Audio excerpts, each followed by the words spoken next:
Et là, tu es sûr que tu enregistres? Ouais, c'est bon? Tout ce que tu viens de dire déjà est enregistré. Bon, d'accord. Hein. Voilà, il y aura un micro également pour la salle.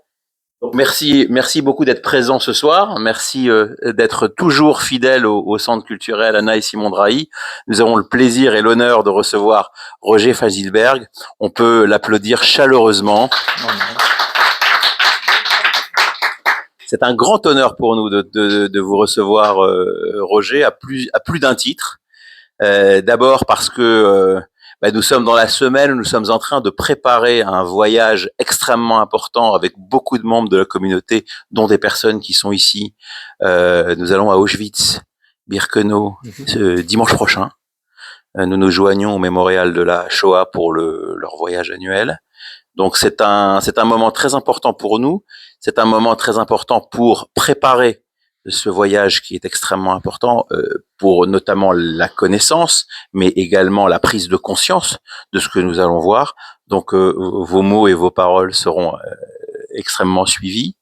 Par ailleurs, l'œuvre qui est la vôtre, qui est la mise en page, la diffusion des cahiers d'Alter, votre papa, cette histoire est extrêmement touchante, extrêmement émouvante, et nous sommes dans la phase où nous allons tranquillement vers Pessah, où la transmission est le maître mot. Et là, je pense que nous sommes tout à fait dans une œuvre de transmission où vous nous raconterez non seulement l'histoire d'Alter, la manière dont vous avez découvert ces cahiers et toute l'émotion, j'imagine, qui a été la vôtre pour mettre en œuvre ce projet à la mémoire de votre papa. Donc je vous souhaite une bonne conférence à tous. Nous échangerons avec Roger une fois qu'il aura terminé dans le cadre de questions-réponses et vous pourrez évidemment faire dédicacer ce livre merveilleux. Merci. Merci à toi. Bonsoir à toutes et tous. Je suis particulièrement heureux et ému d'être présent avec vous ce soir, je dirais pour deux raisons. La première, c'est que pour moi, le Valois, c'est une grande histoire, c'est une longue histoire militante, puisque moi, j'ai connu le Valois à l'époque où Parfait-Jeance était le maire communiste de Levallois il y a un certain temps, et que Levallois n'était pas tout à fait, je dirais, la ville qu'elle est devenue aujourd'hui. Et puis la deuxième raison, c'est que je m'exprime aussi devant ma petite fille, Lou, qui est derrière, qui a tenu à venir et à réécouter l'histoire de son arrière-grand-père. Alors, que vous dire? Je dirais la première des choses qu'il me faut vous dire, c'est que moi, je ne suis pas écrivain. Je n'écris pas de romans. Ce dont je vais vous parler aujourd'hui, ça n'est pas une fiction, ça n'est pas une œuvre romanesque. C'est tout simplement la transmission, je dirais pour le cœur de ce livre, c'est la transmission d'un témoignage, du témoignage que mon père a écrit dès le lendemain de la Deuxième Guerre mondiale, entre septembre 45 et le printemps 46. Et le texte tel qu'il est là est exactement celui qu'il a écrit à cette époque sans aucune modification. On a naturellement ajouté d'autres documents, mais je dirais le cœur et son témoignage écrit immédiatement à la sortie d'Auschwitz. Et écrit par un homme qui a ces particularités d'avoir été déporté par le premier convoi parti de France à Auschwitz, c'est-à-dire le 27 mars 42, arrivé à Auschwitz le 30 mars 42. Et pour vous donner tout de suite un ou deux chiffres, ce convoi, 1120 hommes de tous les âges, parce que c'était à l'époque, ce premier convoi, un convoi de représailles, et pas encore un convoi, je dirais, de déportation en vue de l'extermination des Juifs. Représailles pourquoi? Parce qu'il commençait à y avoir à Paris un certain nombre d'attentats contre les troupes d'occupation allemandes, et que le chef de l'administration allemande a voulu faire un premier exemple et donc a accéléré la déportation de ce premier convoi composé uniquement d'hommes et d'hommes de tous les âges, jeunes, moins jeunes, vieux. Donc, premier élément. Et un convoi de 1120 hommes dont en 45 ne reviennent que 30 survivants. Et quand je dis premier convoi, ce qu'il faut que j'ajoute immédiatement pour qu'on comprenne bien les choses, c'est aussi le premier convoi parti d'Europe occidentale vers Auschwitz. Il n'y en avait pas eu d'autres avant. Et qui arrive à Auschwitz à un moment où Auschwitz n'est pas encore le camp d'extermination qu'il deviendra plus tard. Je dirais, il est à ce moment-là, d'abord, ça n'est que à Auschwitz, hein, c'est-à-dire les bâtiments de la caserne en briques rouges que certains donc d'entre vous visiteront à la fin de la semaine, et quasiment pas encore, bien sûr, les la partie en bois, la partie des baraques, celle de Birkenau, qui était à peine ébauchée. Et encore moins, je dirais, le Auschwitz III avec les usines autour. Donc, ils arrivent à un moment où c'est un petit camp, et un petit camp essentiellement camp de prisonniers et de concentration, composé d'antifascistes allemands, de démocrates polonais, des premiers soldats de l'armée rouge capturés sur le front après juin 41, le déclenchement de l'invasion de l'Union soviétique, et un certain nombre de juifs, mais en nombre relativement limité. Et de ce convoi, ils rentrent tous dans le camp de concentration pour travailler. C'est-à-dire qu'on n'est pas encore dans le moment où les nazis organisent la sélection en envoyant directement à la mort un certain nombre de juifs pour les exterminer. Donc ils rentrent tous pour les faire travailler. Clairement, les Allemands avaient besoin de main-d'œuvre pour les faire travailler à la construction de Birkenau, les baraques en bois et l'ensemble des infrastructures autour. Donc il faut se souvenir de ça parce que quand je vous parle du témoignage de mon père, ce qu'il apporte par rapport à d'autres textes qui ont été écrits par des déportés, c'est que lui y est arrivé très tôt et donc est capable, je dirais, de montrer l'évolution de ce que devient Auschwitz et comment ça se transforme du Auschwitz en Auschwitz-Birkenau et du camp de concentration en camp de concentration et d'extermination, puisque Auschwitz-Birkenau avait les deux fonctions, concentration et extermination.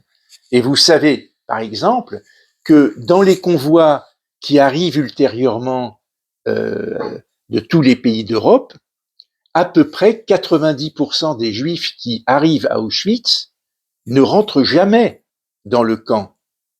Ils sont envoyés immédiatement vers la mort, sélectionnés par les Allemands qui choisissent ceux qui vont à gauche ou ceux qui vont à droite. Et donc tous ceux qui étaient les enfants, les vieillards, les gens qui avaient l'air mal en point ou fatigués, etc., on les envoie directement à la mort parce qu'ils ne sont pas en mesure de travailler. Donc il faut, si vous voulez, avoir cette...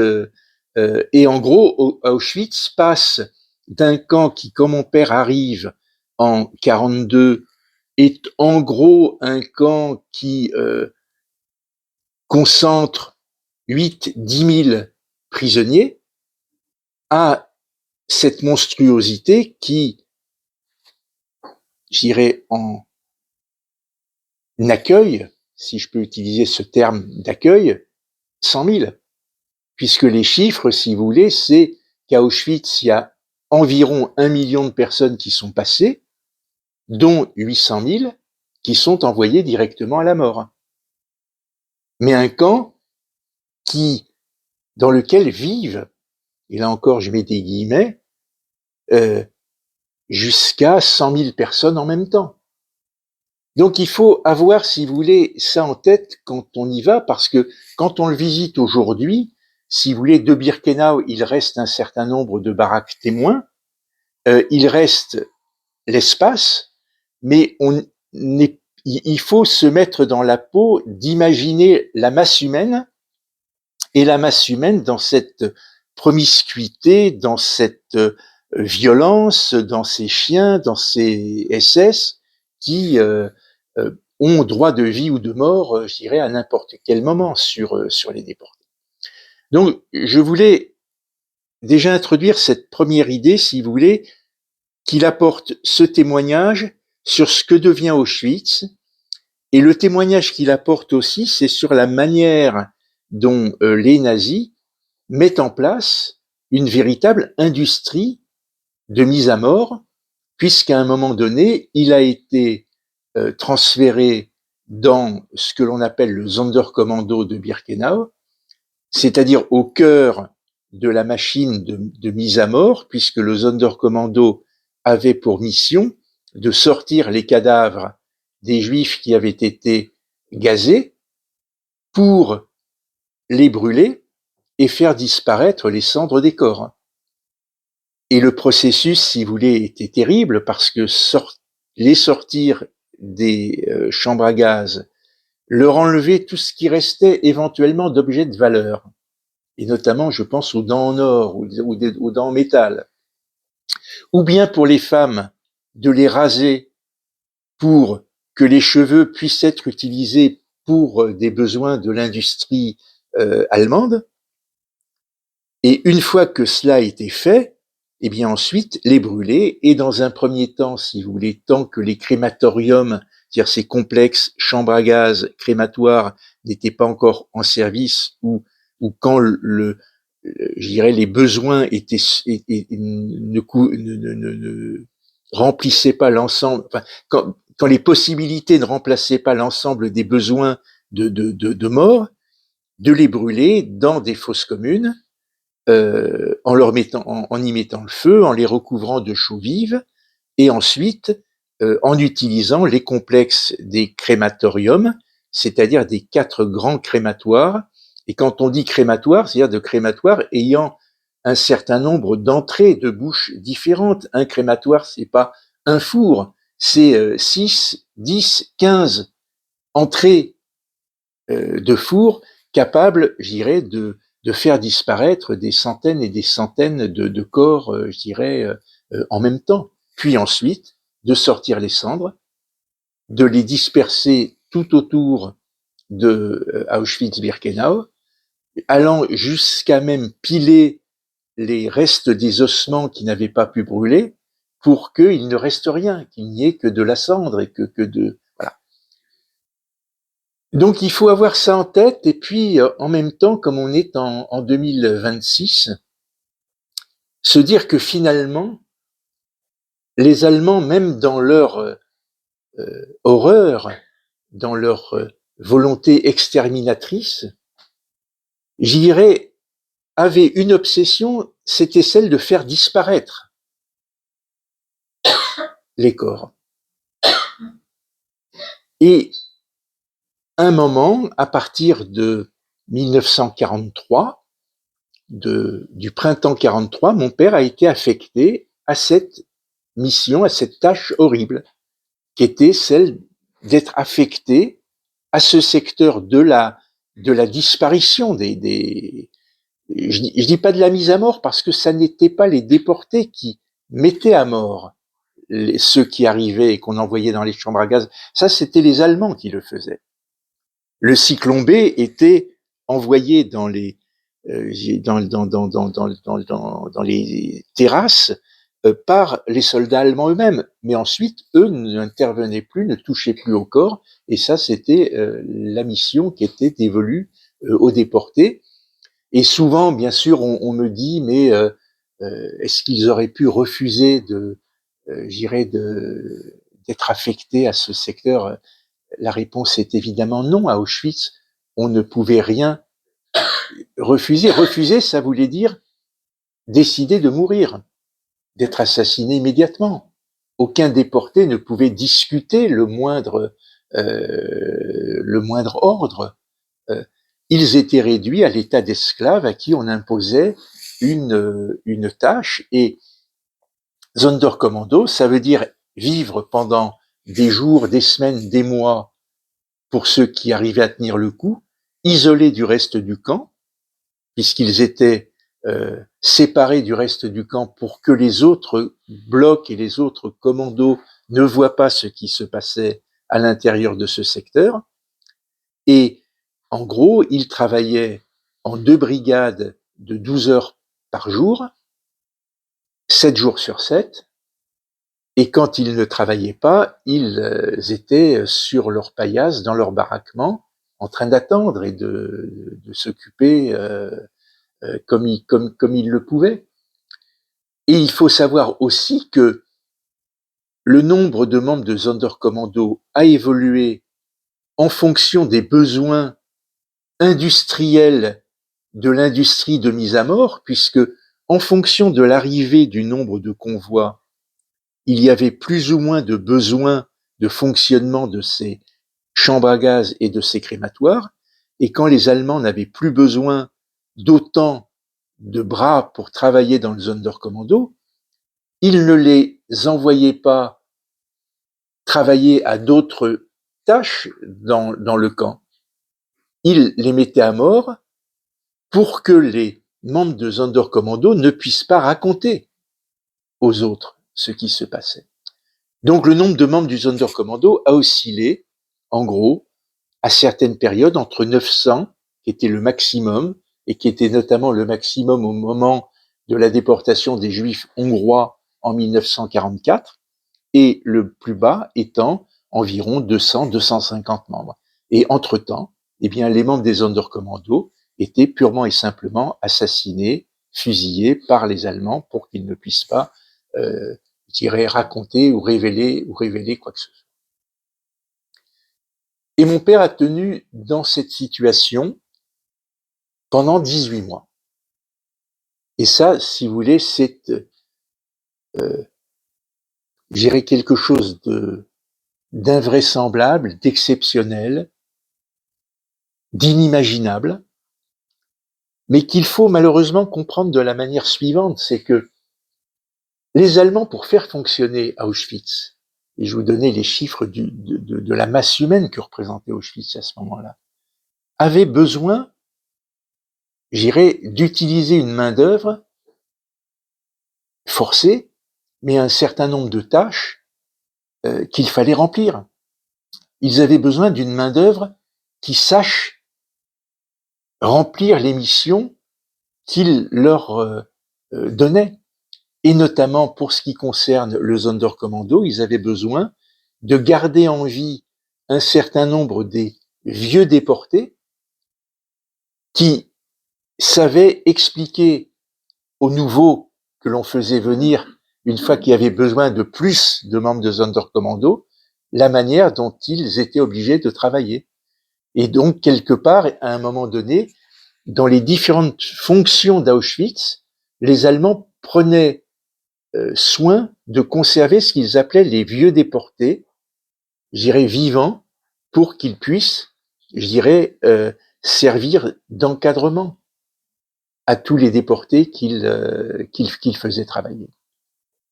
Et mon père raconte dans son livre, il dit que cette situation était insupportable, était inhumaine. Il y avait même des membres des Sonderkommando qui retrouvaient dans les corps qu'ils sortaient des chambres à gaz des gens de leur village, de leur shtetl, voire même des membres de leur famille, qu'ils étaient obligés de brûler. Un certain nombre de membres des Sonderkommando se sont suicidés, se sont jetés sur les barbelés, ont essayé de se jeter sur des Allemands, en sachant qu'ils allaient mourir. Et mon père, lui, dit, mais j'aurais pu décider de me suicider 10 fois, 100 fois, c'était facile. Mais à quoi ça aurait servi? On aurait été remplacé par d'autres. Et lui, son obsession, et c'est, si vous voulez, l'idée que je voudrais introduire à ce stade de ma présentation, c'est que mon père faisait partie de ces hommes et de ces femmes, d'ailleurs à Auschwitz, qui avaient un passé militant, engagé dans l'action politique.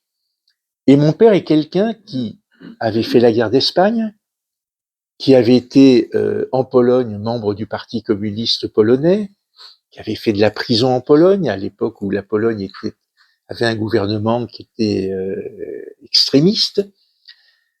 Et il était de ceux qui étaient, je dirais, fondamentalement convaincus que l'Allemagne nazie serait vaincue et qu'il fallait rester en vie pour témoigner et pour dénoncer et pour accuser les plus sanguinaires, je dirais, de ceux qu'ils avaient en face d'eux. Et donc, lui a fait le choix, et c'est, je crois, ce qui l'a aidé à survivre. Il a fait le choix de vivre pour témoigner. Pour moi, si vous voulez, c'est un élément important parce que à Auschwitz, souvent on pose la question comment pouvait-on survivre? Je crois qu'il y avait trois raisons ou trois explications qui s'ajoutent parfois. La première, c'est la chance. Je crois qu'on ne survit pas à Auschwitz et encore moins quand on a été pendant 18 mois dans le Sonderkommando et encore moins quand on y est arrivé en 42 s'il n'y a pas une dose de chance parce que chaque jour on pouvait y passer. Pour tout, pour rien, pour n'importe quoi. Il suffisait qu'un nazi ait bu un peu trop de schnapps ou de vodka la veille au soir, qu'il se réveille mal luné et que le matin, il s'en prenne à n'importe quel déporté parce que il avait le sentiment qu'il osait le regarder ou qu'il n'allait pas assez vite, etc. Ils avaient droit de vie et de mort. Et je dirais, personne n'allait leur reprocher dans leur hiérarchie, au contraire. Donc, la chance. Je pense qu'il n'y a pas un déporté qui est revenu sans avoir eu plus ou moins de chance avec lui. Deuxième raison, la santé physique. Mon père était relativement jeune, il est arrivé à Auschwitz, il avait 31 ans. Il a réussi à passer au travers des maladies, au travers des épidémies, au travers de tout ce qui pouvait lui apporter, de la malnutrition, de tout ça. Bon, il fallait tenir le coup, résister à cela aussi. Et puis je crois qu'il y a un troisième facteur pour ce qui le concerne lui, c'est la résistance morale. Et je dirais dans cette résistance morale, voyez, pour tenir le coup dans le Sonderkommando, il fallait soit être inconscient, soit avoir un espoir rivé en soi, qui pouvait être une croyance religieuse forte, persuadé que quelque chose se produirait, qu'il sortirait de là, ou bien une croyance militante. Et mon père était de ces gens qui étaient communistes, qui avaient même rompu avec la religion dans sa jeunesse, parce que à un moment, je vous raconterai, j'irai l'histoire de ma famille, avec un grand-père, mon grand-père à moi, qui était un homme extrêmement pieux, qui était un des chamèches. Au revoir les filles. Ça va marcher ton contrôle demain, hein? Un chamèche d'une des synagogues de Varsovie. Il passait plus de temps avec les autres à la Sina qu'au milieu de sa famille, dont s'occupait principalement ma grand-mère. 11 enfants, une famille pauvre. Elle tenait un petit stand sur le marché de Totsk. C'est elle qui faisait bouillir la marmite. Et les garçons dans la famille se sont un peu révoltés contre leur père en disant non, c'est pas comme ça. Ils étaient attirés par les idées socialistes, les idées communistes, rompus avec la pratique religieuse de mon grand-père. Mais la croyance dans l'idéal communiste qui était la sienne était était quasi mystique. Parce que croire, quand on arrive à Auschwitz, à ce moment-là, que l'Allemagne sera vaincue et qu'il faut résister pour, attendre et espérer l'arrivée des libérateurs, fallait, fallait avoir une sacrée dose de croyance pour cela. Et d'ailleurs, c'est ce qu'il raconte dès le début de son texte. Si vous voulez, je vais vous lire simplement un petit passage de ce qu'il écrit, au tout début. C'est une phrase, mais écrite en 45. Donc, les mots qu'il écrit, prenez-les pour des mots écrits à cette époque-là. J'écris cette brochure car pendant toute la durée de ma détention dans les camps allemands, où l'on m'a torturé, je me suis efforcé de survivre pour révéler aux nations et graver dans leur mémoire ce que l'humanité n'avait jamais connu dans son histoire. Voilà. Si vous voulez, ça résume en une phrase ce qu'était sa conviction et la raison pour lesquelles il voulait à tout prix survivre pour pouvoir aller jusqu'au bout. Et je crois que ça a été fondamental pour ce qui le concerne lui. Alors, dans Auschwitz, Birkenau, ayant le passé d'engagement politique et militant qui était le sien, ayant fait la guerre en Espagne, il a retrouvé à Auschwitz des gens qui ont été avec lui dans les combats en Espagne. Ils ont commencé par faire preuve entre eux de solidarité, de soutien moral, physique. Petit à petit, s'est posé la question de commencer à résister. Et eux, d'un côté, les anciens des brigades, ou bien d'autres déportés qui venaient de différents pays, dont de France, de Grèce, ou d'ailleurs se sont eux aussi posé la question de quoi faire. Et petit à petit, s'est formée une coordination de résistance qui a mis du temps à se former parce que il faut savoir aussi que les déportés entre eux, venant de différents pays, ne se connaissaient pas. Pour arriver à se faire confiance et à savoir que on n'avait pas en face ou à côté de soi quelqu'un qui allait trahir ou quelqu'un qui allait servir d'indicateur pour les nazis, il fallait d'abord commencer à se connaître un petit peu et connaître les histoires des uns et des autres.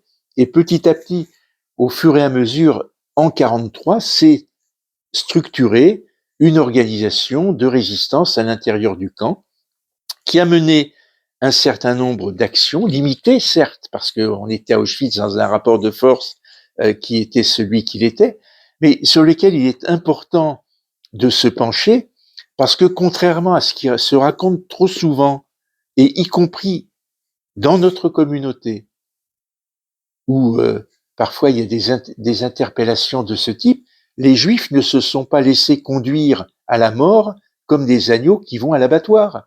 Il y a eu pendant toute la durée de la guerre des actions de résistance, des tentatives de faire quelque chose. Bien sûr, on connaît la révolte du ghetto de Varsovie, on connaît un certain nombre d'autres actions désespérées, même y compris à Auschwitz, il y a eu des actions de résistance.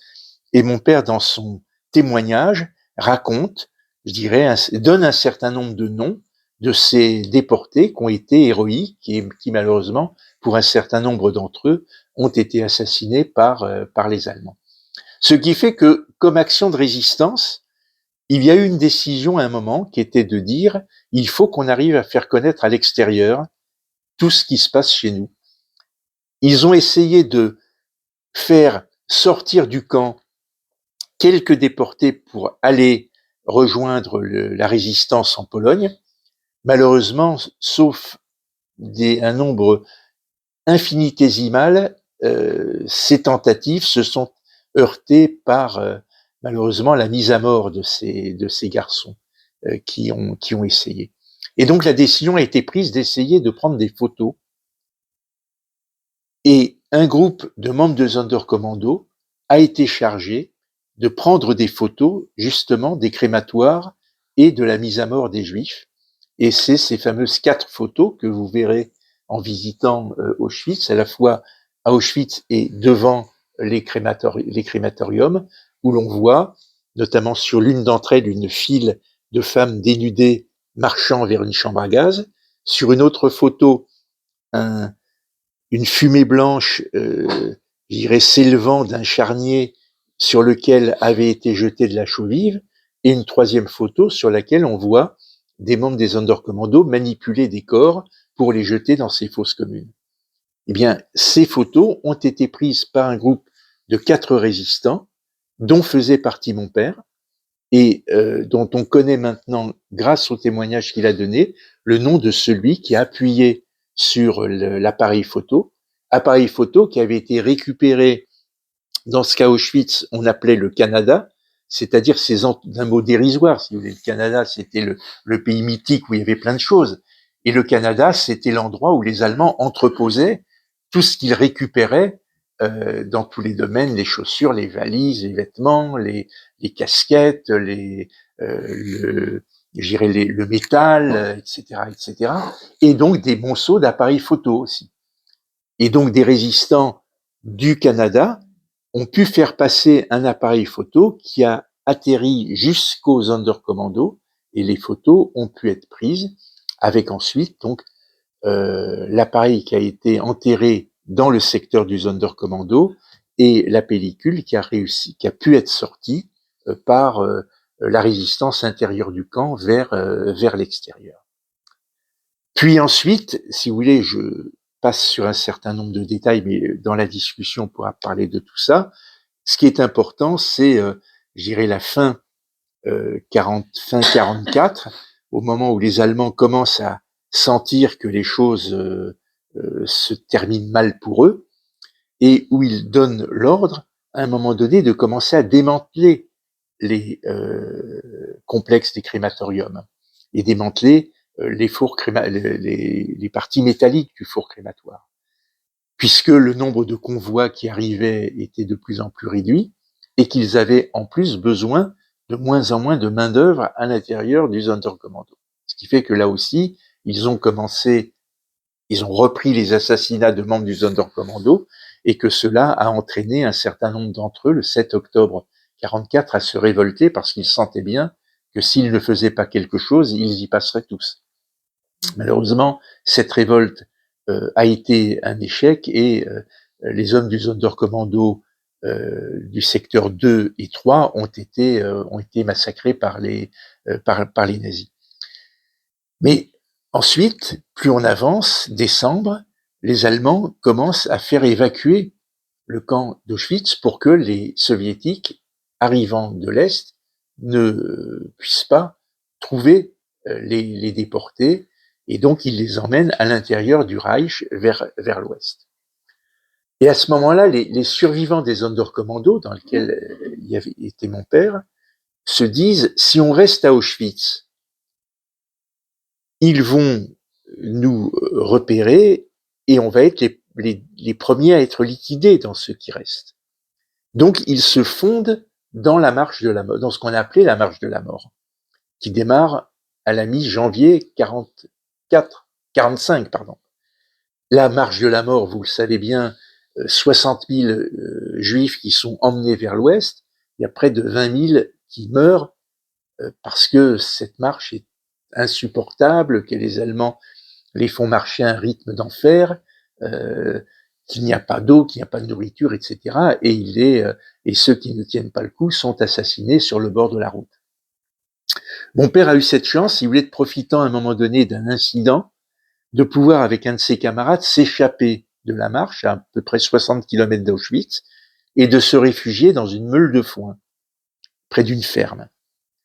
Et moi, c'est une histoire qu'il me racontait souvent, que j'entendais raconter à ses copains. Et ce qu'il y a d'extraordinaire, c'est que quand mon père a été invité par le musée d'Auschwitz en 85 à retourner sur place pour témoigner, leur raconter un certain nombre de choses parce qu'il voulait des précisions, parce que pendant 20 ou 30 ans, on ne leur a rien demandé. Tout d'un coup, 85, ça s'agite un peu, on lui demande de revenir, il a passé plusieurs semaines à Auschwitz, et là, il raconte aux historiens d'Auschwitz cet épisode et ils parlent de cette ferme, de cette paysanne, et les Polonais retrouvent la paysanne. Ils la font venir à Auschwitz, ils la font témoigner, et ce qu'elle raconte est exactement conforme à ce que mon père leur avait raconté. Et à ce moment-là, ils les mettent l'un en face de l'autre et ils se retrouvent au bout de 40 ans. Et j'ai des photos de moments où ils se rencontrent, si vous voulez. Donc on a confirmation que la manière dont mon père a raconté ce moment est parfaitement cohérent par rapport à ce que cette fermière polonaise racontait. Donc il y a tout ça dans son témoignage. Et si vous voulez, ce que je veux vous dire, c'est que son témoignage, ça n'est pas. D'abord, mon père n'était pas un intello. Il était quelqu'un issu d'une famille pauvre, qui n'avait pas été à l'école en Pologne. Et donc, il n'avait pas, je dirais, propension à écrire, voyez, une œuvre littéraire, à parler de ses sentiments, etc. Ce qu'il écrit, c'est un témoignage. Il parle quasiment pas de lui. Il raconte ce qu'il a vu. Il témoigne, il dit, il décrit. Et c'est ce qui fait, si vous voulez, l'intérêt encore maintenant pour les historiens de un certain nombre de choses qui sont affirmées dans son témoignage. Alors, et je vais en terminer par là, mais parce que ça ouvrira à d'autres questions que je suis sûr vous voudrez me poser.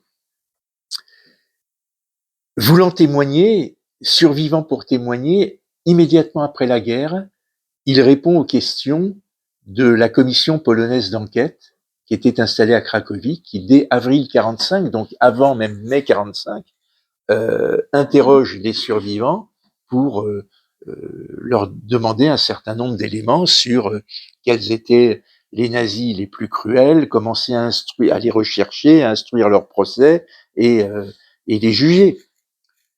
Puis ensuite, il répond à une commission hongroise.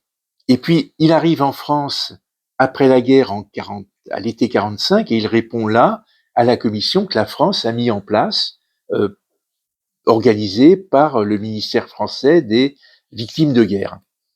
Ces témoignages, nous les avons, ils sont connus. Ils étaient connus déjà à ce moment-là. Et c'est à ce moment-là qu'arrivant à Paris, il décide d'écrire ses cahiers. Et ces cahiers, il ne trouve pas moyen de les transmettre, ou plus exactement, personne ne s'intéresse à eux. Il n'arrive pas. Il essaye de les faire passer aux institutions, à son parti politique, aux organisations d'anciens résistants, vers la Pologne. Silence complet. Et pendant des années, si vous voulez, je me suis posé la question de pourquoi. Pourquoi a-t-il, par dépit finalement, décidé de ranger ses cahiers dans une boîte à chaussures qui restait fermée chez nous pendant près de 80 ans, puisque moi je ne l'ai ouverte qu'en 2005.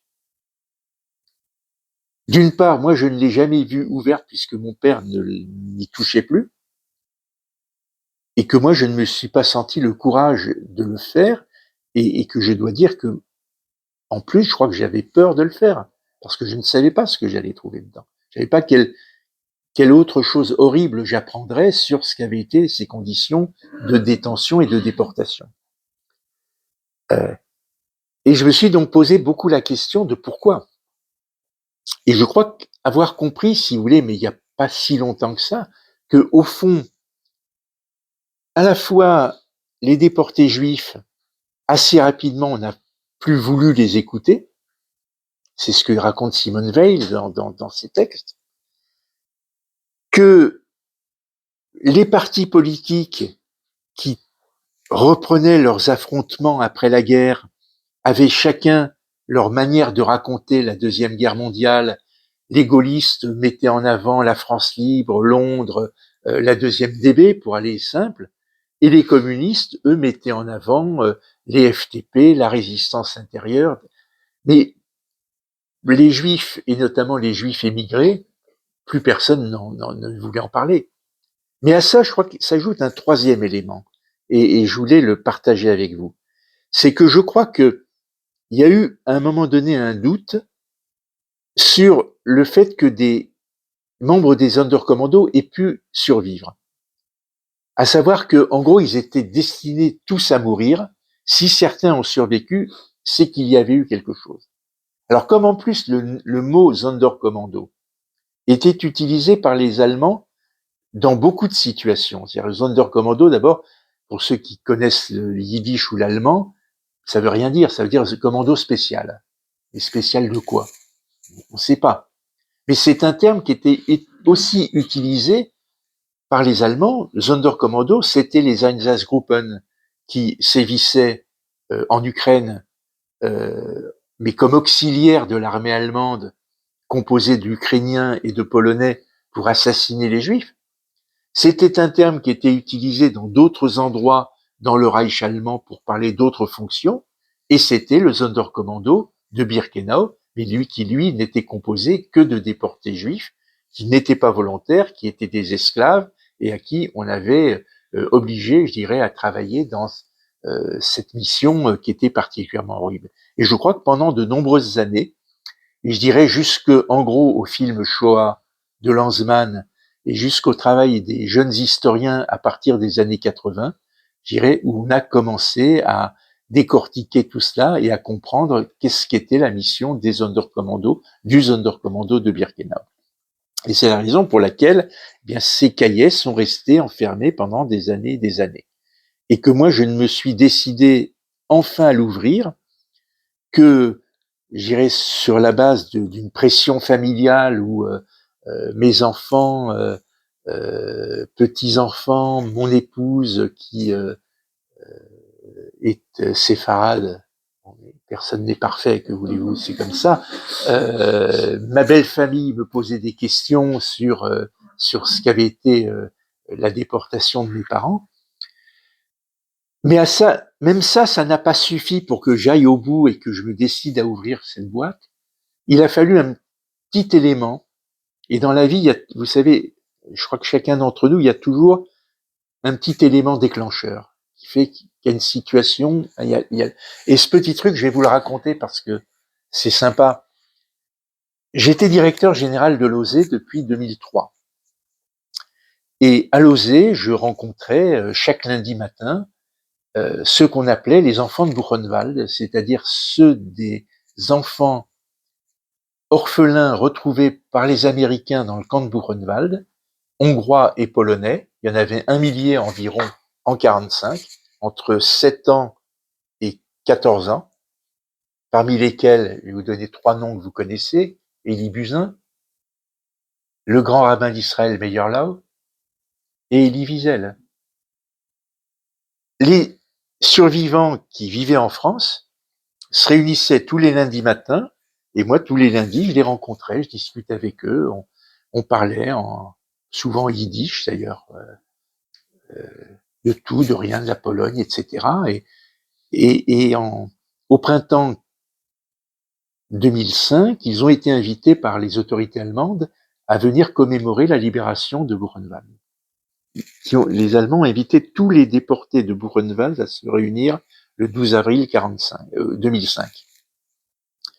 Et ils me demandent de les accompagner. Ce que je fais, à la fin de la journée, bon, qui était une journée très très émouvante, bien sûr, tout le monde se réunit, les autorités allemandes prennent la parole, donnent la parole à Jorge Semprún, le ministre espagnol de la Culture, qui était un ancien résistant, qui avait été lui-même déporté à Buchenwald, et Jorge Semprún s'exprime en disant, il était en 2005, il y a 20 ans, un jour, nous ne serons plus là, nous ne pourrons plus raconter ce que nous avons vécu, qui à ce moment-là portera notre histoire. Et à ce moment-là, il y a un des membres de la délégation française, David Perlmutter, qui était le plus jeune des déportés, des enfants déportés, qui se dresse dans la salle en hurlant et en disant « Nous serons toujours en vie, on ne nous fera pas taire ». Enfin bon, quelque chose de terrible. Ils avaient raison l'un et l'autre. Bon, ils n'exprimaient pas la même chose, mais c'était pareil. Et moi, je rentre chez moi, je sais pas pourquoi, mais je rentre chez moi et quelques jours après, j'étais complètement ému par cette scène. Ça aurait pu passer comme ça, non.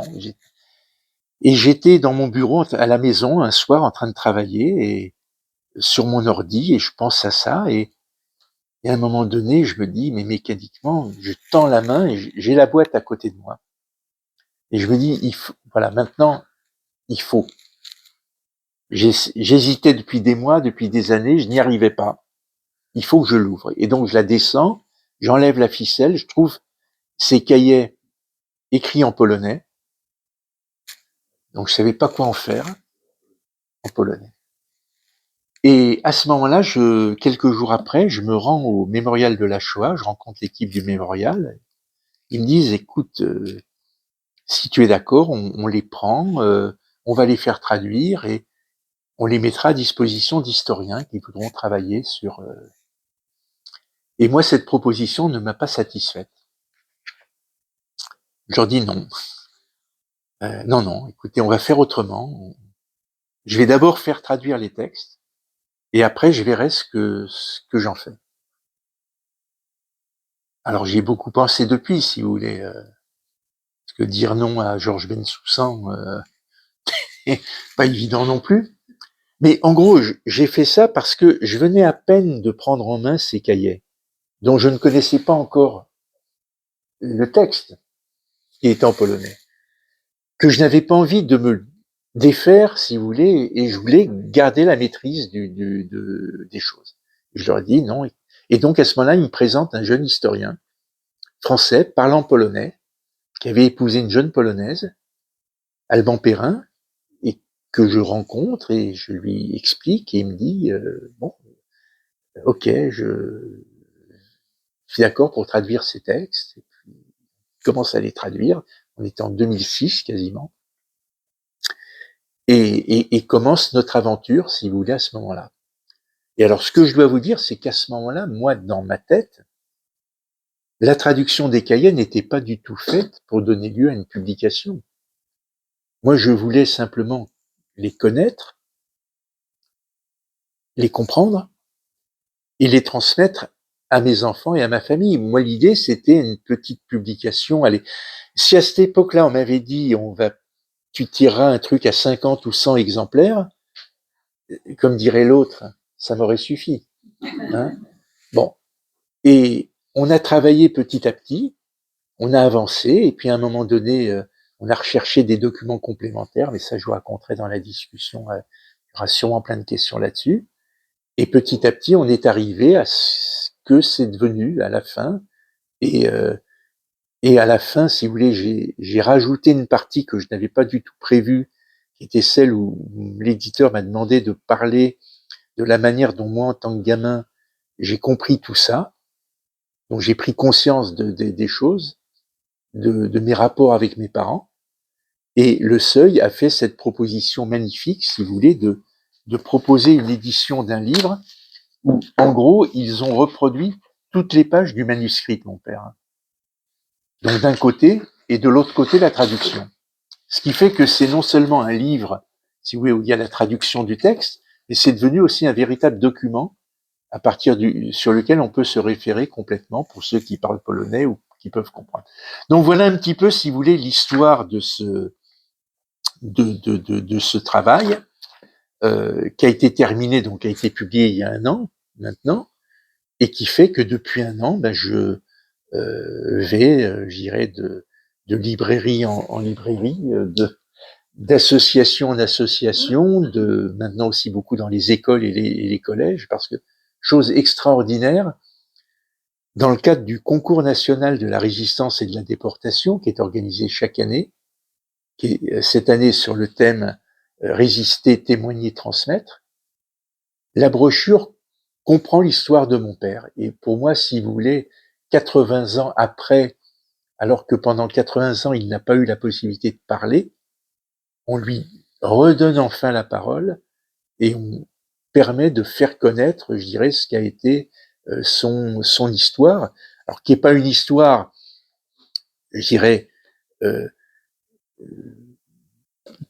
qui est la sienne seulement, parce qu'elle regroupe beaucoup d'histoires d'autres déportés qui se reconnaissent dans un certain nombre de moments qu'a vécu mon père. Mais sa particularité à lui, si vous voulez, c'est d'avoir cumulé tout ça en même temps. Oui, cumuler le fait d'avoir été à Drancy, ce que je ne vous ai pas dit, un mois après l'ouverture de Drancy, d'avoir été déporté dans le premier convoi, d'être un de ceux qui sont revenus, d'avoir été 18 mois dans le Sonderkommando, d'avoir participé à la prise de photos et d'avoir participé à la marche de la mort.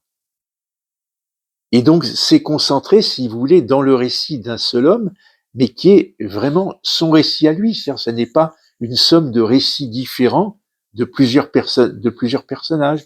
C'est une seule et même personne qui a connu, subi et vécu tout cela. Voilà, je vais m'arrêter là, si vous voulez. Mais bien sûr, toutes vos questions sont les bienvenues, quelles qu'elles soient, sur tous les éléments, je dirais, de cette histoire. Bravo et merci encore pour ce témoignage au ton aussi soyeux. Quel est l'accueil que vous recevez quand vous transmettez ça vis-à-vis dans des écoles, dans des enfants? Parce que c'est très important au niveau de cette éducation. Notre génération, on l'a entendu. Là, vous m'avez éclairci énormément de choses par rapport à ce que je ressentais et j'ai hâte de voir et de visiter ce centre. Mais quel est l'accueil vis-à-vis de cette nouvelle génération? Quand on voit ce qui se passe en France et en Europe aujourd'hui, je pense absolument qu'il faut absolument que ça soit extrêmement prégnant. Votre témoignage. Là-dessus, moi, je ne peux vous donner que les impressions de ce que j'ai vécu depuis un an. Il y a un an, j'étais persuadé que lorsque j'irais dans des lieux publics, notamment des librairies, une des questions qui viendrait, c'est l'interpellation de gens qui me parleraient de Gaza en comparant Gaza à Auschwitz. En 13 mois, cette question n'est jamais venue dans les débats. Deuxièmement, dans tous les débats que j'ai faits, un accueil assez exceptionnel, attentif, intéressé, ému. Sauf que mon public, et là je parle pas des écoles encore, est un public qui n'est pas représentatif de ce qu'est la société française d'aujourd'hui. Hein, on se comprend. Il y a des pans entiers que je ne vois pas dans les débats que je fais. Bon. Dans les écoles maintenant, alors dans les écoles, l'accueil que j'ai est formidable. J'ajoute néanmoins que pour le moment, je vais dans des écoles où les enseignants m'invitent à venir et qui sont souvent des enseignants qui sont très engagés dans cette action de transmission, qui sont souvent d'ailleurs des profs d'histoire, membres d'une association qui est l'association des profs d'histoire géo, APHG, qui existe au niveau national, qui font un travail formidable, qui sont souvent des classes qui vont à Auschwitz ou qui vont dans d'autres lieux de mémoire, qui travaillent sur la Shoah. Donc, là encore, si vous voulez, c'est un témoignage partiel que je peux vous donner. Mais dans ces endroits, j'ai des jeunes qui sont issus de toutes les catégories sociales et de tous les milieux. Et en général, les jeunes ont un respect je dirais, du témoignage vivant. C'est-à-dire que tous les profs me disent que entre enseigner des choses de manière livresque ou n'avoir que le son de cloche du prof qui raconte, ou d'avoir un témoin, soit un déporté survivant, soit comme moi, le témoin de témoin, les accueils sont formidables. Et si vous voulez, l'autre jour, j'étais à Montpellier, en 2 jours, on a fait 500 gamins de classe de troisième et de terminale, puisque ce sont les deux niveaux auxquels dans lesquels il y a l'enseignement de la Shoah, que ce soit des lycées publics ou des lycées privés. Pour le moment, les gens que je rencontre, c'est vraiment très intéressant et je pense qu'il y a des choses qui passent. Maintenant, ça n'est pas général encore. Je n'ai pas eu l'occasion encore d'aller le présenter en Seine-Saint-Denis, par exemple. Ça viendra un peu, j'espère.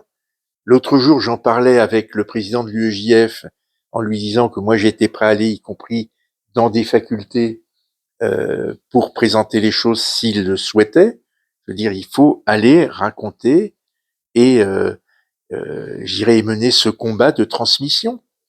Alors, avec dernière chose, et j'arrêterai là, si vous voulez, pour aller jusqu'au bout de ma réponse, un niveau de connaissance qui est parfois dramatiquement faible dans un certain nombre de secteurs. Vous voyez, j'étais dans une maison familiale et rurale, donc des lycées agricoles, dans l'Yonne, il y a quelques semaines, où parfois j'ai eu des questions qui montraient que, au mieux, ils avaient lu des BD, ou qu'ils n'avaient rien lu du tout sur la période. Là aussi, ça dépend de ce que les enseignants ont fait en préparation. Voilà. Ce que je peux vous dire. C'est très possible, c'est très optimiste ce que vous dites, parce que malgré tout, ces 500 gamins que vous avez eu diffuseront. C'est ça qui est important. C'est comme du thé, ça va diffuser tout doucement. C'est vrai que le niveau est bas. Mais moi, je suis très optimiste. Je suis optimiste parce que je crois qu'il faut rester et se battre. Il ne faut pas avoir de tabou de ce terrain. Voilà. Il faut se battre autant que faire se peut. Et essayer de faire pénétrer les choses le plus loin possible. Moi, en tout cas, si vous voulez, c'est la mission à laquelle je me suis engagé, que l'on va poursuivre d'ailleurs dans les semaines qui viennent, parce que de ce livre, il y a une BD, une bande dessinée qui sort à la fin du mois, qui va nous permettre aussi de toucher des publics un peu différents. Ensuite, au mois de mai, le livre sort en livre de poche pour être plus facilement utilisable dans les classes pour la rentrée prochaine. Vous voyez, donc il faut y aller, mais c'est vrai que la connaissance de cette période de l'histoire, hein, bien que ce soit seulement il y a moins de 100 ans,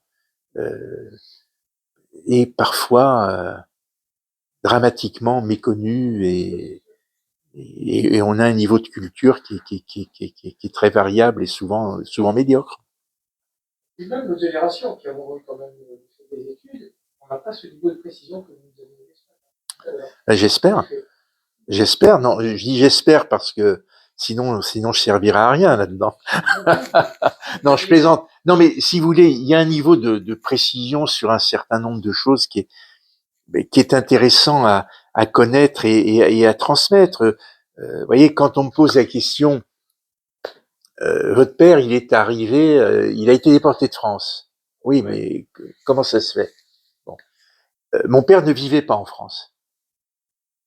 Il ne connaissait pas la France, sauf par les écrits de Zola, l'affaire Dreyfus, etc. Non, il connaissait pas la France.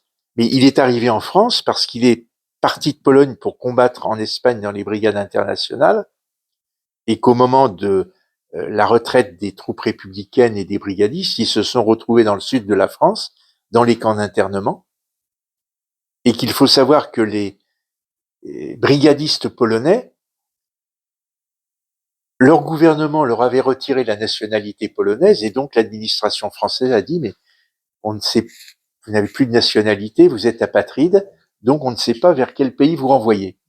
Et donc, lui est resté de la mi-39 à 41, dans les camps d'internement du sud de la France. C'est Argelès, c'est Rivesaltes, côté Pyrénées-Orientales, et c'est Gurs, côté Pyrénées-Atlantiques. Voilà. Et il a été déporté de France parce que il était en France à ce moment-là, et qu'à un moment donné, il s'est retrouvé à Paris. Oui. Merci beaucoup pour votre récit. Moi, mes grands-parents sont probablement un tout petit peu plus jeunes que votre papa. Ils sont respectivement en 37 et en 39. Ils m'ont jamais vraiment raconté la période de la guerre, donc merci de le faire en quelque sorte un petit peu pour eux.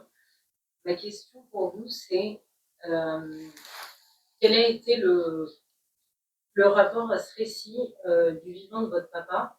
Est-ce qu'il a closé ses cahiers dès 45-46 ou est-ce qu'il vous en a parlé de son vivant? Allez-y.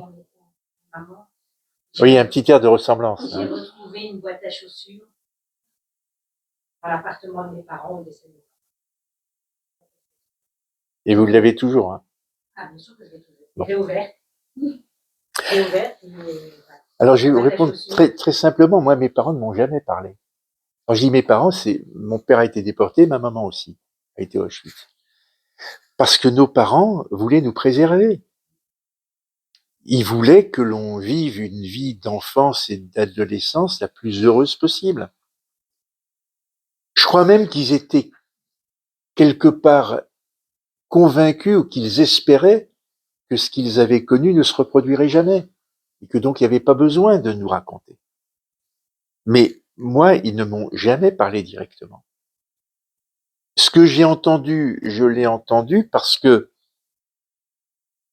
d'abord, il y a des choses qu'on comprend rapidement, même gamin, et quand vous êtes bercé sur l'avant-bras d'une maman qui porte un tatouage avec un numéro matricule, à une époque où les tatous n'existaient pas vraiment comme maintenant, et que autour de soi, tous les gens qui sont à table autour de vous ont tous un matricule sur le bras, ça commence à interpeller.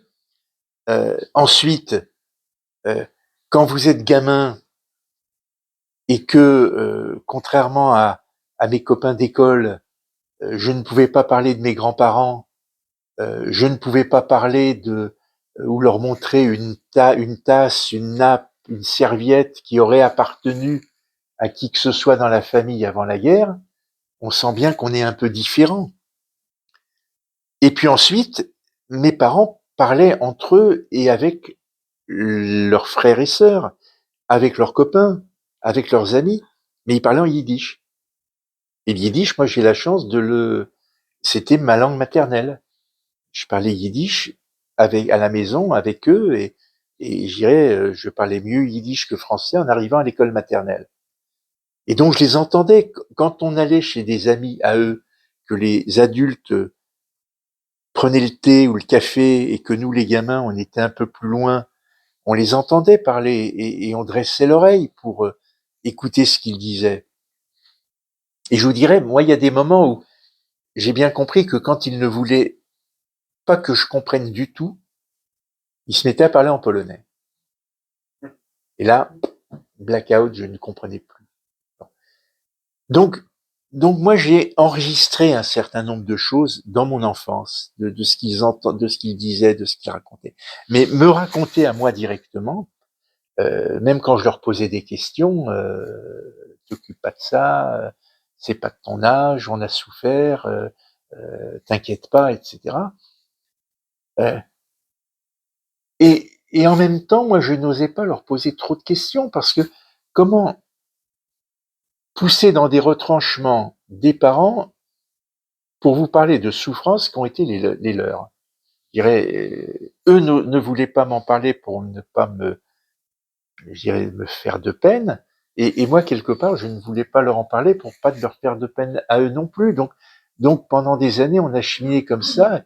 Et ce que j'ai appris, je ne l'ai pas appris par leur récit direct. Vous voyez, je ne leur ai jamais parlé comme je vous parle là de ces choses-là. Voilà. Sauf que c'est venu par alors, il y a encore un an ou deux à cette question, je redis simplement, mes parents ne m'ont jamais parlé. Et maintenant, j'ai un peu nuancé mon point de vue et je me dis la chose suivante. S'il y a des moments où ils parlaient en polonais pour être sûr que je ne comprenne pas, c'est que le reste du temps, au fond, c'était aussi pour que je l'entende. Voilà. Donc, c'est l'idée que je me fais maintenant des choses, mais pas directement.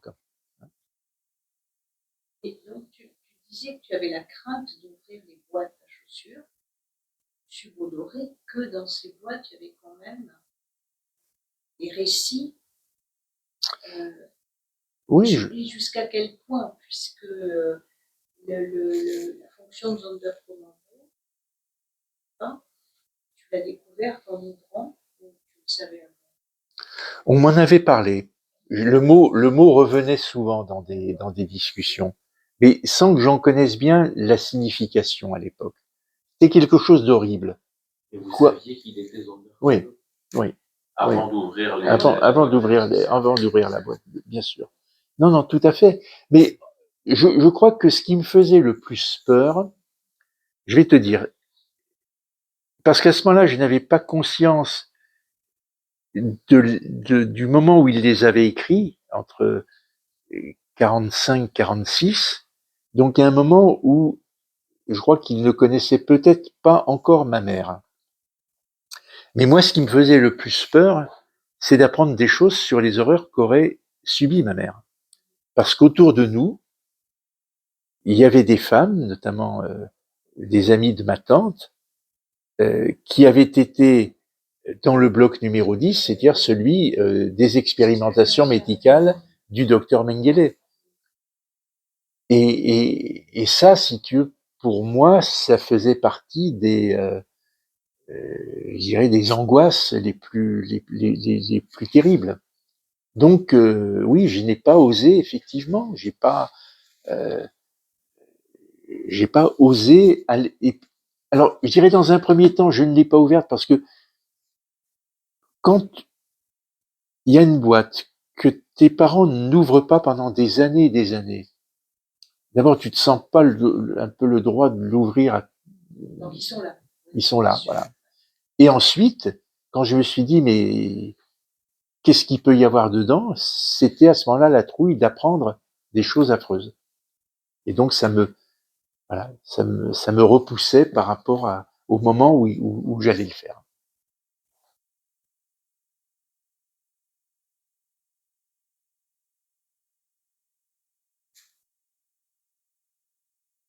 Aujourd'hui, vous poursuivez donc ce tour de France, Oui, oui. voire d'Europe francophone, Luxembourg, Belgique, je pense que c'est un terminé. Est-ce qu'aussi, prévoyez en tout cas de pouvoir vous déplacer là-bas, parce que je pense que c'est important. Ah, écoutez, moi je vais vous dire, je prévois de me déplacer partout où on me demandera de venir. Ça ne me fait pas peur. Je suis allé en Suisse, à Genève. Bon. Je suis allé en Israël, où j'ai eu l'occasion de me présenter dans un certain nombre de villes. Je vais y retourner, si tout se passe bien, au mois de mai. La Belgique, pour le moment, effectivement, il n'y a pas d'opportunité parce que aucune librairie belge n'ose organiser quoi que ce soit autour de ces questions. Et puis, on est parti aussi, je dirais, dans des éditions internationales. Donc, il y a une première édition qui a été publiée en Italie. Et là, il y en a plusieurs qui doivent sortir au Brésil, en portugais brésilien, parce que j'ai compris que les éditeurs brésiliens ne veulent pas éditer pour le Portugal, pas la même langue, paraît-il. Il y a une édition allemande qui est en préparation, une édition polonaise, une édition roumaine, une édition russe. Et on attend deux éditions, l'américaine. Et aujourd'hui, aux États-Unis, il y a un tel barrage antisémite et wokiste dans les milieux intellectuels que personne n'ose, je dirais, prendre cette décision de publier. Voilà. Ça a été la grande surprise. Ouais. Ah ouais. Des organisations américaines Mm. de mémoire de la Shoah et de mémoire de la Seconde Guerre qui nous ont pas de soutien. Pour le moment, non. Et mon éditeur me dit que les retours qu'ils ont eus des États-Unis sont des retours, pour l'instant, faut attendre. Bien qu'il y ait un public, à mon avis, important, susceptible d'être intéressé par ce livre. Voilà. Donc, pour l'instant, c'est la mauvaise surprise. Bon, avec le fait aussi que les Américains sont tellement centrés sur eux-mêmes que tout ce qui vient d'Europe, pour eux, c'est loin. Mais il y a un vrai une vraie attitude wokiste, je dirais, dans l'édition américaine, qui pour l'instant fait qu'ils ont essayé, et que pour le moment il n'y a pas de, il n'y a pas encore de piste d'édition, je dirais, en Amérique du Nord. Voilà. C'est le blocage de l'édition. Oui. Ouais. Ouais. Oui, bah, le public, c'est la même Ouais. chose. Il n'y a pas que ça marche. Oui, mais ils veulent pas. Ils veulent pas. Voilà. Ils bloquent l'accès au marché. Je voudrais revenir sur la manière dont votre papa a choisi d'écrire. Il les a écrits en 46, 45, 46, ouais.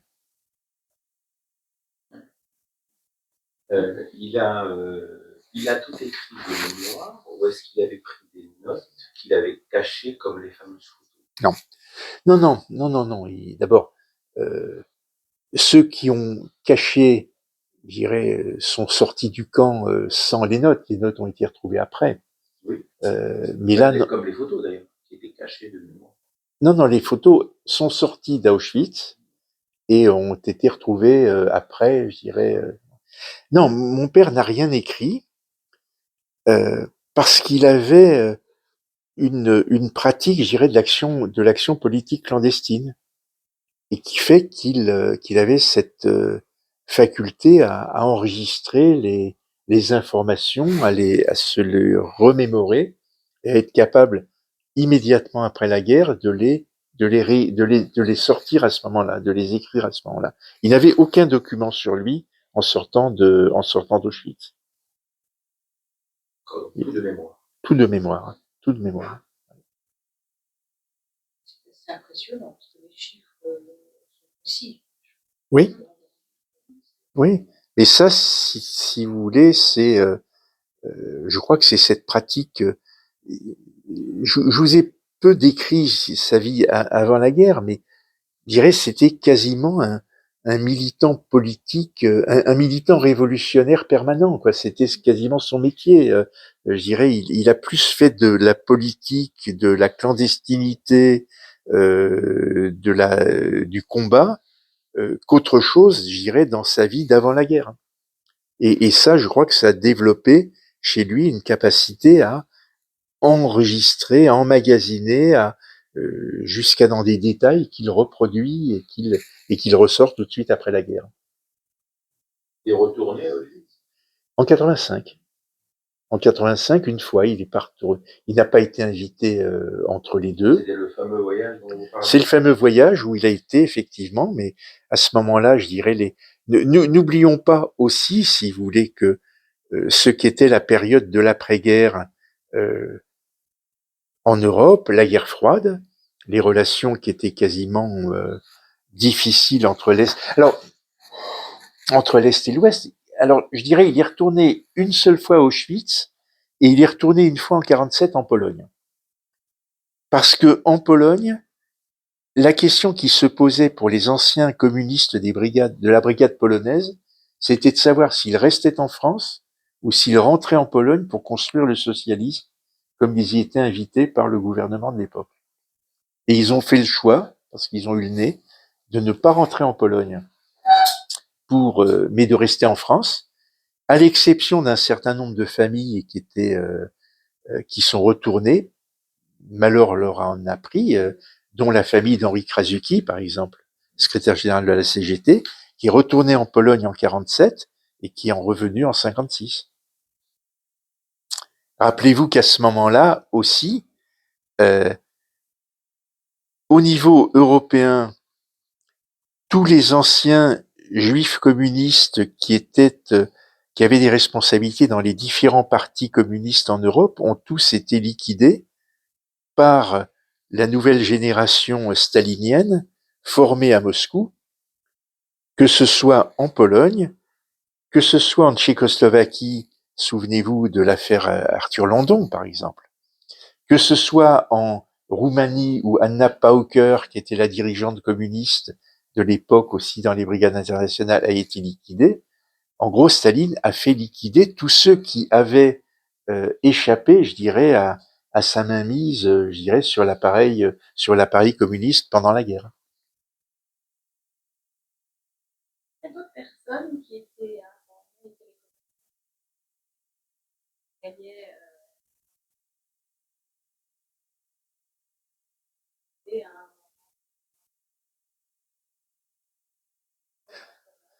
au moins pour les connaître. Il y a plusieurs, il y a notamment un des membres des Sonderkommando avec qui connaissait bien mon père et que moi j'ai rencontré à plusieurs reprises, qui a écrit lui aussi, qui s'appelle Philippe Muller, qui est un Tchèque, qui s'est démené pour que le témoignage de mon père puisse être porté à la connaissance et utilisé par les Polonais. Il n'a pas réussi. Mais pour le reste, non, je dirais, mon père a été un petit peu poussé de côté et personne ne s'est intéressé à lui dans cette période. Vous voyez, moi quand j'étais jeune, un truc que je comprenais pas, chaque année il y avait des commémorations de la libération d'Auschwitz. Je voyais des témoignages dans l'Humanité, puisqu'à l'époque à la maison c'était le journal qu'on lisait le plus, même qui était le seul journal qu'on lisait, qui était le seul journal qu'on lisait. Il y avait des témoignages de gens qui avaient été déportés en 43, en 44. Bon, c'était important, c'était bien. Et je me disais, mais mon père qui a été déporté en 42, qui a été dans le premier convoi, pourquoi on ne lui donne pas la parole? Et donc pendant longtemps, ça a été un peu une question, pourquoi? Et quand j'ai compris que c'était souvent lié à l'histoire du Sonderkommando, si vous voulez, les choses se sont remises, je dirais remises dans l'ordre dans mon esprit. Mais non, il a fallu attendre. Il a commencé à y avoir des échanges de courriers entre lui et le musée d'Auschwitz à la fin des années 70. Et des échanges de lettres que j'ai d'ailleurs. Hein. C'est des lettres, je dirais, dactylographiées. C'est émouvant de les voir maintenant. Mais il a été invité à Auschwitz en 85. Avant 85, et en 85, quand il est arrivé, alors chose extraordinaire, c'est que je n'ai su il y a un an, il y a un peu plus d'un an, que la télévision polonaise avait tourné un petit film quand mon père était là-bas, où on le voit se baladant dans les ruines d'Auschwitz avec les gens du musée d'Auschwitz en leur expliquant ce qu'il y avait, je dirais, dans les ruines des crématoires qui avaient été démolis. Un film en noir et blanc et qu'on a retrouvé vraiment complètement par hasard et qu'on va utiliser dans un documentaire qui est en préparation actuellement. Mais jusqu'alors, non, personne n'avait cherché à lui, je dirais, à voir son témoignage ou son explication. Est-ce que les rescapés libres en Israël peuvent raconter plus leur histoire que ceux qui sont en Europe?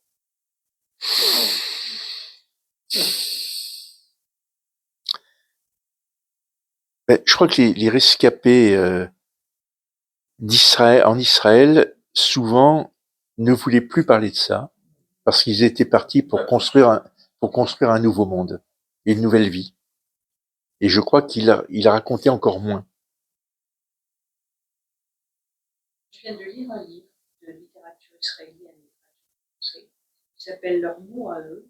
Effectivement, c'est une enfant qui raconte comment ses parents lui taisaient toute cette partie de leur vie.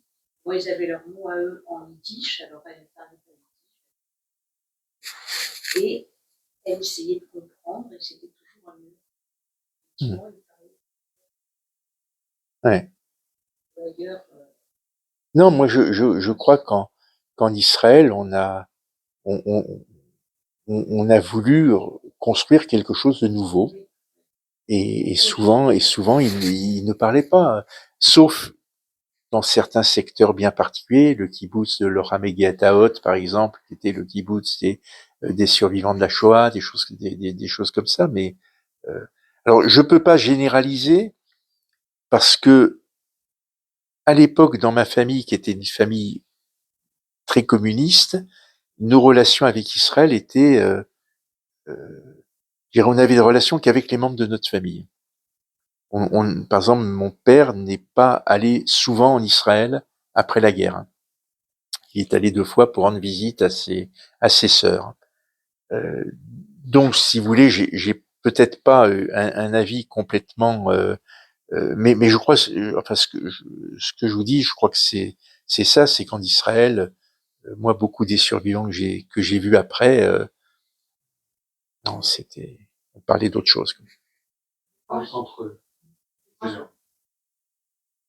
Pardon. Non, allez-y. Honneur aux dames. Je pense que quand vous avez dit au départ que vos parents ne parlaient pas, que votre père n'a pas parlé pour vous protéger vous, je pense que c'est peut-être aussi pour se protéger lui ou pour continuer d'avancer. En tout cas, moi, c'est ce qu'on a ressenti dans nos familles au sujet de nos grands-parents ou nos parents qui n'ont rien dit. Et quand on a appris en fait ce qui leur était arrivé, voilà, je pense que c'était aussi une façon de fermer la page et de se dire on enferme, on se boîte à chaussures ou même plus profondément et on essaye d'avancer. Oui, bien sûr. Bien sûr. Exactement. Et on se reconstruit, on essaye de Oui. continuer sans... Ouais, c'est peut-être vrai. Moi, en même temps, j'ai le sentiment, si vous voulez, que mon père, en particulier, après la guerre, je dirais, était éteint intérieurement. Il n'avait plus de vie pour lui. Il ne vivait plus pour lui. Donc, vous voyez, alors que je connaissais d'autres survivants de la Shoah plus jeunes, qui après la guerre ont vécu des choses heureuses, de plaisir, d'amusement. Chez moi, c'était pas le cas.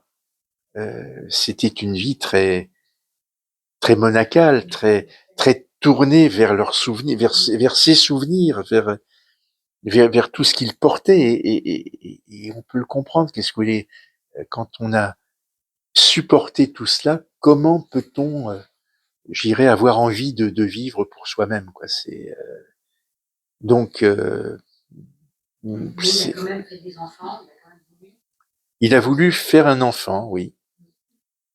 Oui, je suis fils unique, malheureusement, mais ou heureusement, je sais pas. Peut-être, peut-être. Oui, oui, non, c'est vrai, bien sûr.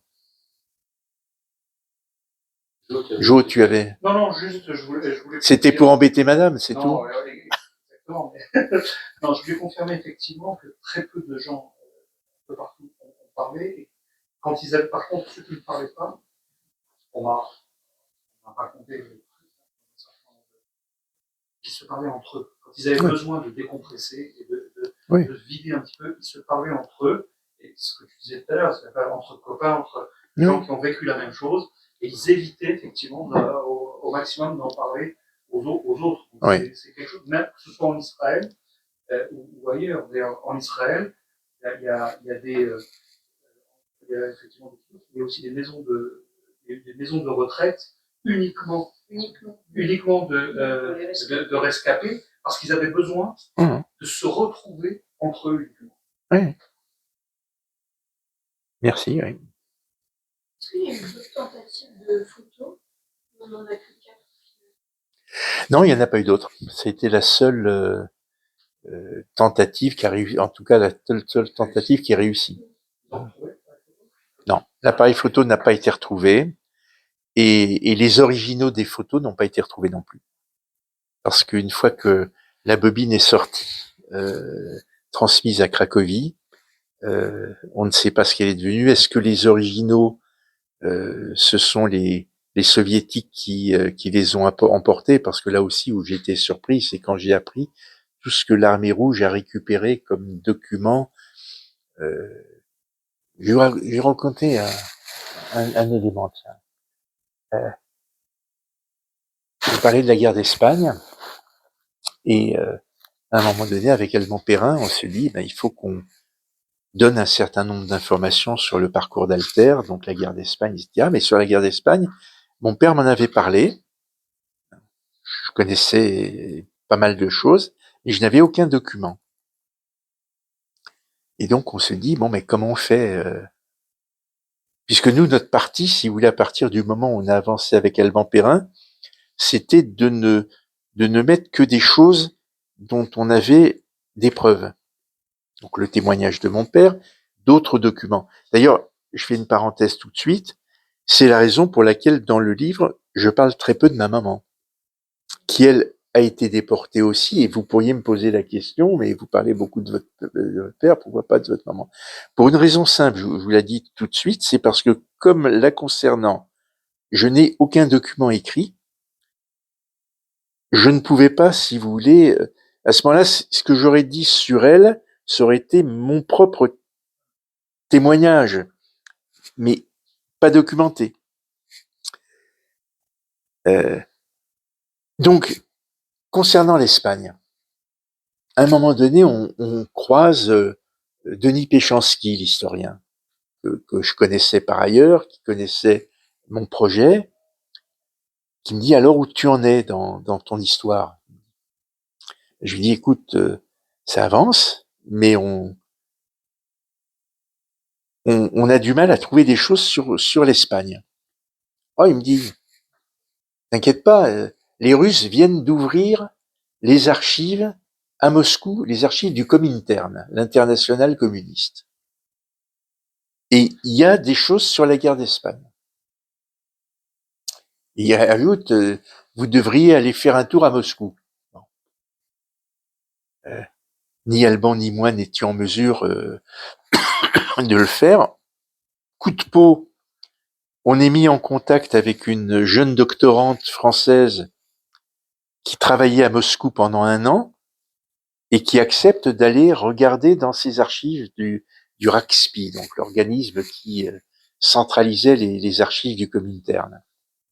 Et elle nous dit dans un premier temps, écoutez, ce que vous me demandez, c'est de trouver une aiguille dans une botte de foin, trouver des choses sur Alter van Zilberg à Moscou, sur la guerre d'Espagne.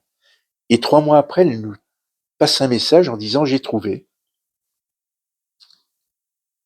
Et elle arrive 1 mois après à Paris avec une cassette des années 2011-2012, vous voyez, qui n'était pas encore le format d'aujourd'hui, et dans laquelle il y avait l'intégralité de la biographie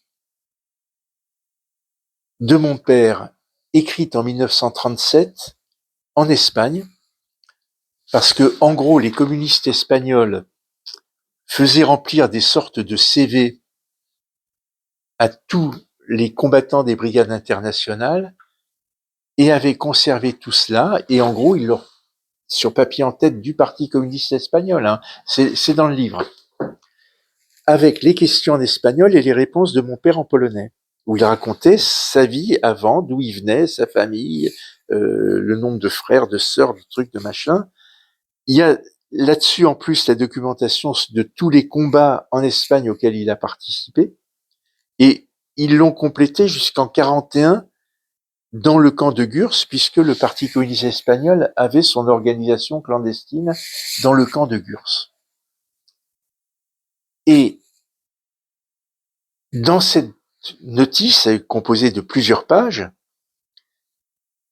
il y a une photo d'identité de mon père, qui est la seule photo d'identité, la seule photo d'ailleurs que j'ai de lui, d'avant la Deuxième Guerre mondiale. Je n'avais jamais vu le visage de mon père avant la guerre. Voilà. Donc, on a retrouvé ça par hasard à Moscou, et moi je suis persuadé qu'il y a encore des tonnes de documents en Russie qui ont été accumulés par les soviétiques sur la Deuxième Guerre mondiale, de choses qu'ils ont emportées et qu'ils n'ont pas encore mis à disposition, je dirais, des chercheurs. Hein. Donc voilà comment petit à petit on a documenté, on a appris un certain nombre de choses et on a pu, je dirais, le mettre dans le livre. Question. Dans les grandes lignes, à quoi ressemblait la vie de vos parents dans vos années professionnelles, engagement politique? Beaucoup de questions là. Écoutez, je vais vous dire, moi, j'ai le souvenir d'une vie heureuse dans un petit appartement à Montmartre, sur la Butte. On vivait dans un 2 pièces, 27 mètres carrés, rue des Trois Frères.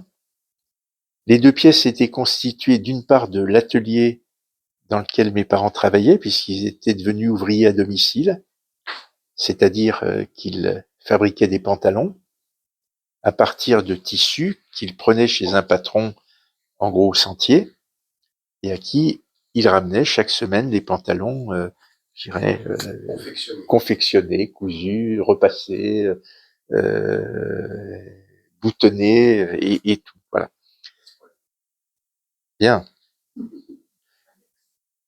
Poispoil, c'était surtout les vestes. Ah, ça, je savais pas. Merci de. D'accord, mais Vous avez laissé un professionnel. vous m'en direz un peu plus tout à l'heure. Hein. Donc, on avait deux machines, la table, une surfileuse, hein, voilà, et qui était en même temps la table sur laquelle on mangeait, on déjeunait, une petite radio à côté, puis l'autre chambre, c'était la chambre à coucher, avec le lit de mes parents, et moi, mon fauteuil-lit. Oui, parce qu'il y avait le repasseur qui venait, parce que c'est pas lui qui repassait. Oui. Ouais. Hein. Et donc, il y avait le lit de mes parents, et moi, mon fauteuil qu'on ouvrait le soir et qu'on refermait le matin. Voilà. Mais une vie pauvre, populaire, ouvrière, dans un quartier où mes parents étaient bien accueillis dans notre immeuble. Je dirais, il y avait une vraie solidarité à leur endroit, et je dirais, la plupart des voisins étaient très proches de mes parents.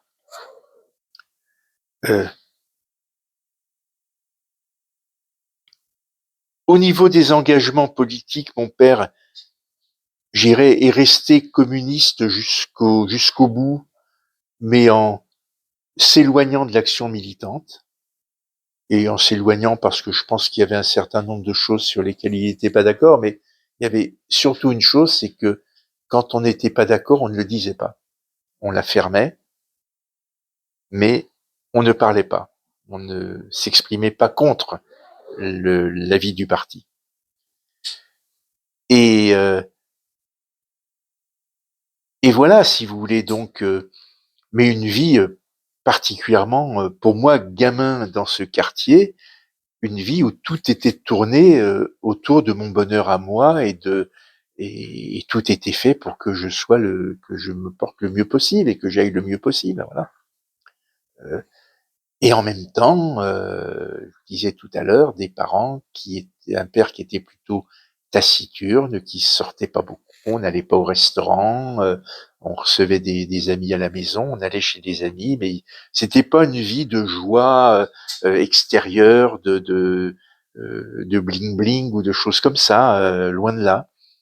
Mais bon, c'était bien et très bien comme ça. Voilà un petit peu pour vous dire. Excusez-moi, je me suis obsédé de la transmission.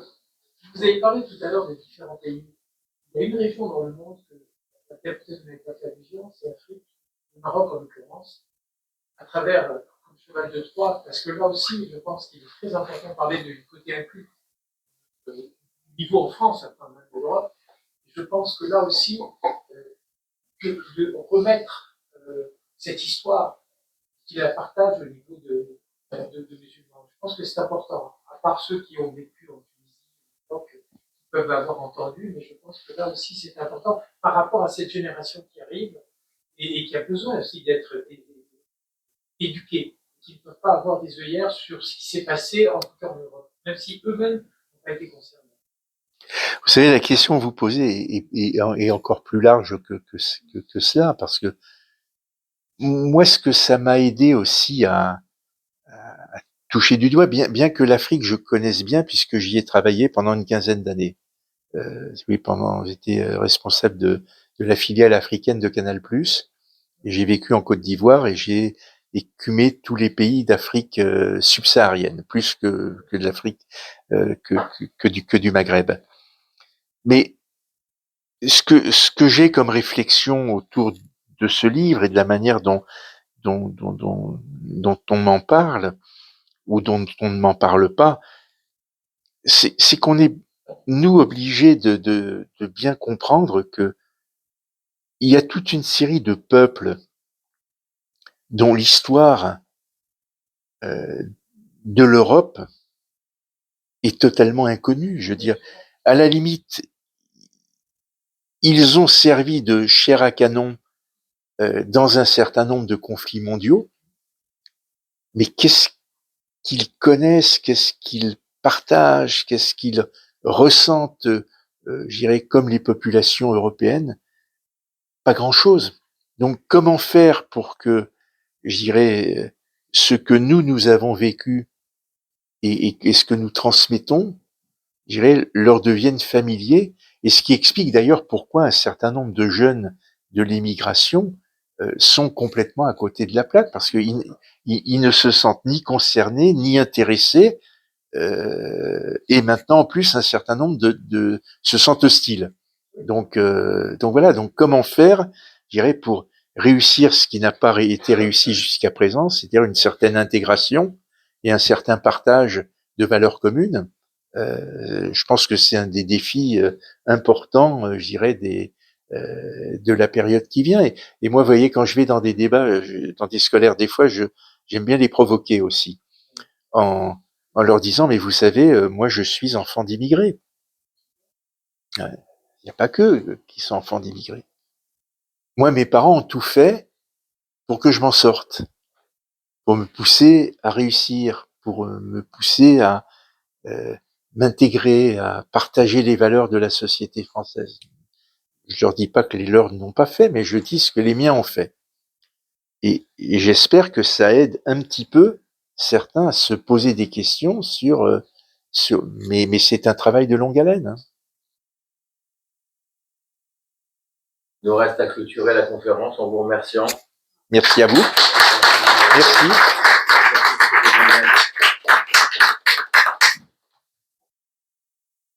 Vous pouvez acheter le livre et vous le faire dédicacer. Et une félicitation d'un Schwarz et fils qui a appris quelques mots de yiddish.